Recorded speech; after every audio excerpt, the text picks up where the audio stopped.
반갑습니다. 협동조합은 공동체 가치를 창업한다. 협동조합에 대해서 오늘 알아보게 될 창업 전문 강사 서종현입니다. 협동조합이 요즘 많이 조금 죽어 있는 상황이죠. 시대의 트렌드에. 그러나 협동조합은 일단 지금 창업을 일정 수준 이상 되어 있는 상황이고요. 또 새로운 창업 모델로서 많이 인식하고 있습니다. 협동조합이 무엇인가? 협동조합은 공동창업이라고 보시면 돼요. 동업하는 개념하고는 좀 다릅니다. 동업이란 것은 재화라든지 서로 역량을 융합해서 어떤 수익에 대한 목적성을 가지고 서로 공유하는 이런 창업이라고 볼 수 있는데요. 협동조합은 그런 구조는 아닙니다. 일단 자기 자신, 즉 인적 자원에 대한 융합이라고 보시면 되겠습니다. 그리고 법령상 영리법인도 비영리법인도 아닌 중간법인으로 인식하고 있습니다. 즉 영리수익사업과 비영리의 공익사업을 같이 해야 하는 협동조합 형태를 가지고 있는 창업 유형이라고 보시면 되겠습니다. 협동조합은 공동의 목적 달성을 위해 조합원, 즉 인적 결사, 즉 인적 자원들이 융합해서 공동의 자원을 활용해서 공동체 사업을 통한 이익을 추구하는 하나의 단체, 하나의 공동체입니다. 협동조합이 우리나라에 처음 들어온 시점은 굉장히 오래됐습니다. 여러분들이 잘 알고 계시는 가장 대표적인 협동조합 형태는 농협입니다. 농협, 수협, 축협, 임협. 어떻게 보면 우리나라 근대화 시대 에 도래되면서 시작된 하나의 공동체 문화라 볼 수 있습니다. 그전에는 두레라든지 조선시대 두레라든지 이런 부분들이 하나의 어떤 주민들이 모여가지고 주민들이 뭔가 같이 공동의 문제 해결, 공동의 목적 달성 이런 것들이 이루어졌던 하나의 역사적인 예들이 많이 있죠. 또 한 가지 형태는 아직도 좀 연세 드신 분들은 하고 계시는 개 문화입니다. 개.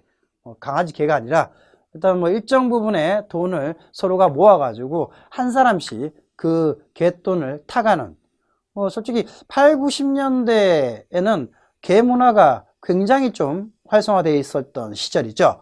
그 개 문화를 통해서 기업에 투자하거나 또 다양한 증권, 주식 이런 부분들로 많이 투자나 기타 사업을 넓혀갔던 기억으로 하고 있습니다. 그런데 어떻게 보면 IMF 위기가 터지고 금융위기가 터지면서 인적 자원에 대한 신뢰성이 많이 결여되는 상황이 발생되다 보니까 지금은 소수의 어떻게 보면 특정 부류만이 하고 있는 문화가 됐습니다. 이걸 좀 합법화되고 법적 제도화 시키면서 좀 지역 주민들이 서로 상생하면서 뭔가 체계적인 지원과 체계적인 사업성을 갖추자라고 하는 가장 대표적인 형태가 협동조합 모델입니다. 그런데 분명히 알아둘 것은 지금의 협동조합은 기존에 있던 임협, 수협, 농협과는 전혀 다릅니다. 임협, 수협, 농협 형태는 그 각각의 법령이 예전부터 제정되어 있었던 것이고요. 지금의 협동조합은 소규모 단위의 협동조합 기본법이라고 하는 법령에 따라서 만들어지는 법이기 때문에 어떤 기업이기 때문에 기존에 있던 그런 협동조합과는 유형과 특성과 구조와 운영, 법령 다 다릅니다. 혼돈하지 않으셨으면 좋겠습니다. 그래서 일단은 지역 문제, 지역 공동의 문제, 가장 큰 작은 예로는 지역에 쓰레기가 많이 나와요. 그러다 보니까 쓰레기를 솔직히 예전에는 그냥 아무데나 던져놓고 이렇게 하나의 마을 안에 보면 동네 안에 보면 쓰레기만 쌓여져 있는 담벼락이 있었습니다. 그러다 보니까 거기에는 각종 악취와 기타 불편함이 많았었어요. 이러다 보니까 사람들 그 인근에 있는 사람들은 모르겠으나 그 집 근처에 있는 사람들은 굉장히 고통스러웠어요. 그래서 구청에 민원도 넣고 다양한 문제 해결을 해달라고 많이 했으나 결국에는 지역 주민들이 공감을 하고 동참을 하고 문제 해결을 할 수 있는 방안을 꺼내야지만 이 현실적인 문제에 대한 답이 나오는 상황이었습니다. 그래서 결국에는 어떻게 보면 하나의 그 쓰레기 더미 공간에다가 의자를 두고 화분을 갖다 놓고 주민들이 같이 휴게할 수 있는 공간으로 변화시키면서 그 쓰레기 문화가 어떻게 보면 해결이 됐다라고 주민들이 같이 공감하는 이런 결과물이 나왔던 것이죠. 그리고 그 공간에는 의자와 함께 가끔가다 공연도 하고 뭐 통기타 공연이라든지 기타 뭐 마을 주민들이 모여가지고 거기서 토론도 하고 휴게도 할 수 있는 공간으로 개선하는 이런 작업들이 결국에는 협동조합이 실천하고자 하는 방향성이라고 보시면 되겠습니다. 주민들이 다 혜택을 보는 상황이 됐으니까요. 그래서 그런 어떤 공동체의 문제 해결이 수익적인 사업으로 매칭할 수 있는 컨텐츠로 가는 창업이 협동조합 창업이다. 이게 가장 핵심입니다. 그리고 인적 자원 중심의 7단계 설립 절차가 있습니다. 일단 협동조합은 5명 이상이 모여야 됩니다. 일단 4명도 안 돼요. 5명 이상이 반드시 있어야 됩니다. 이 5명 이상이 구성돼야지만 협동조합을 설립 인가를 내줍니다. 법이 그렇습니다. 그 다음 정관, 즉 말 그대로 우리 공동체가 지켜야 될 룰을 법령상에서 인정해준 룰에 맞춰서 정관을 만들어야 되고, 그리고 당신들이 하고자 하는 공동체에서 목적사업, 즉 수익사업은 무엇이냐, 이걸 명확하게 정리해 줘야 됩니다. 그리고 5인 이외에 일반 회원들, 즉 같이 주민들, 지역 주민들이 동참을 할 수 있는가, 이 부분이 반드시 정리가 돼 있어야 되고요. 그 다음 출자금은 말 그대로 사업입니다. 이 부분도 뭐 큰 돈은 아니겠지만 뭐 투자 유치나 이런 개념은 아닙니다. 근데 개인별로 적게는 5만원부터 많게는 100만원까지 이런 부분들을 같이 공동으로 출자를 해서 사업의 기반을 마련하는 것이죠. 그 다음에 이제 뭐 하나의 사업체이기 때문에 운영을 할 수 있는 공간이 있어야 되겠죠. 시설 구성도 해야 될 것이고, 이런 부분들이 어느 정도 갖춰졌을 때 창립 총회라는 것을 진행을 해서 법의 절차대로 총회를 열어서 대표, 조합장이죠. 대표이사, 이사, 기타 등등의 직급 체계를 승인을 하게 되는 겁니다.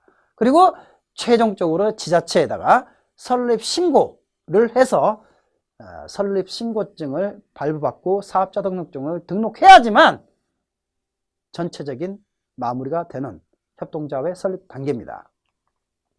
협동조합 기본법이 있습니다. 협동조합 기본법은 결과적으로 협동조합을 하나의 창업수단으로 만들었을 때 이 법에 따라 가지고 운영해라, 기준이 이렇다, 이걸 위반하면 안 된다 라는 기준을 정한 곳이고요.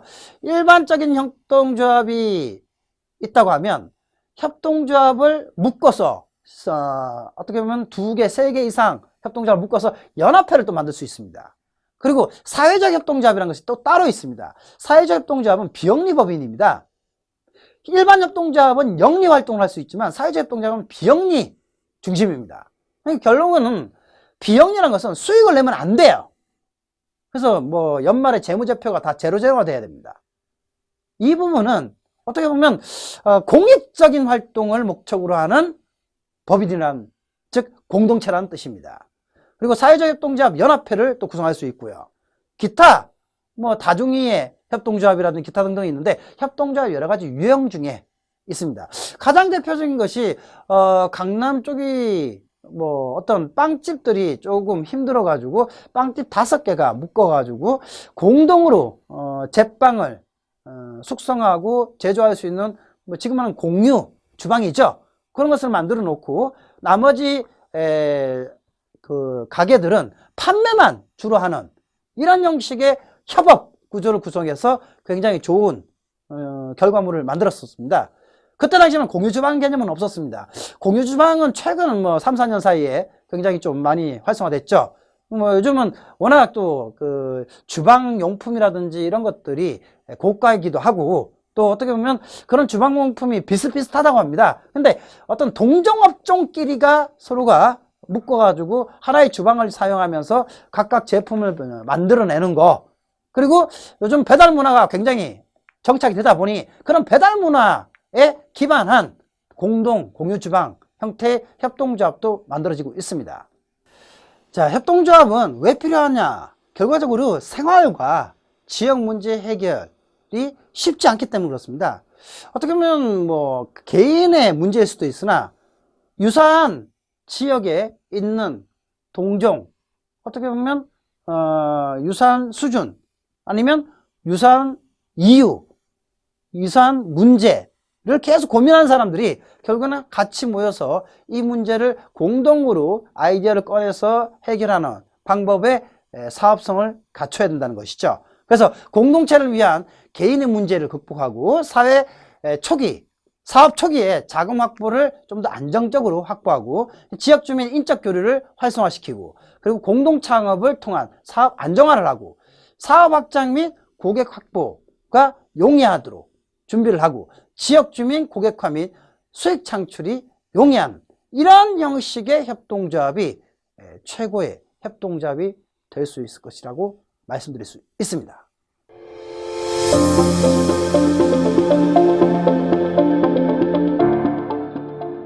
성공적인 협동조합은 가장 좋은 모델은 육아, 교육, 여가, 이 세 가지 유형이 가장 롤모델로서 좋은 결과를 만들었습니다. 결국에는 협동조합 또한 수익을 창출해야 되거든요. 수익 창출을 위해서는 결국에는 지역 주민들 또는 공동의 컨텐츠 목적을 가진 사람들이 쉽게 모여가지고 단합해서 어떤 공동의 이익 창출과 목적 달성을 할 수 있는 이 결속력이 얼마만큼 될 수 있느냐가 관건입니다. 이런 부분에서 목적에 부합한 상생 공동체로서 성장하기 위해서는 일단 지역 문제가 해결될 수 있는, 지역에서 어떤 문제가 가장 우선시 되는지, 뭐 쓰레기 문제인지 자녀 문제인지 아니면 자동차 문제인지 아니면 음주 문제인지 아니면 뭐 그 전체적인 개발 뭐 이런 것들에 대한 문제인지 가장 지역 주민들이 생각했을 때 문제가 심각하다 라고 하는 거, 또는 가게들이 운영을 하는데 다 매출 증대를 위해서 뭔가 해야 되는데 그 자체가 혼자 하기엔 너무 버겁다, 공동으로 해서 현수막 달고 공동으로 이벤트 만들고 공동으로 해서 고객들을 서로 교류하게 하자, 이렇게 할 수도 있습니다.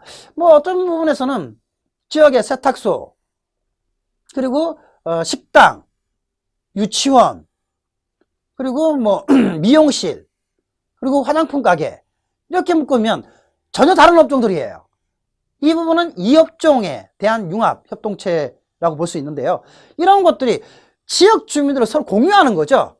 아, 할인 쿠폰을 우리가 5개 기업이 뭉쳐가지고 만들자. 그러면 미용실 갔던 사람이 세탁소 갔을 때 좀 할인을 받을 수 있고, 세탁소 갔던 사람이 이 쿠폰을 가지고 미용실 갔을 때 할인 받고, 뭐 이런 개념 형태의 서로 상생하는 공동체로서 사업에 도움을 되는 하나의 협동조합을 구성한다고 하면 또 좋은 결과물이 나올 수가 있습니다. 그리고 유치원을 새롭게 만들거나 아니면 놀이방을 새롭게 만든다. 요즘 뭐 젊은 주부님들 같은 경우는 고학력자들이 많습니다. 이런 분들이 자기가 배운 것들을 많은 지역 주민들의 자녀들과 함께 공유하면서 구성하면서 비용도 절감하고 자기도 역량을 계속 경력 단절을 해결하는 이런 형태의 모델이 만들어진다면 굉장히 좋지 않을까요? 그래서 이런 부분에 있어 가지고 각자의 역량을 같이 공유하면서 그리고 상생하면서 그리고 문제 해결을 할 수 있는 이런 협동조합이 최고의 협동조합이 될 수가 있다 말씀드립니다. 오늘 여기서 마치겠습니다. 감사합니다.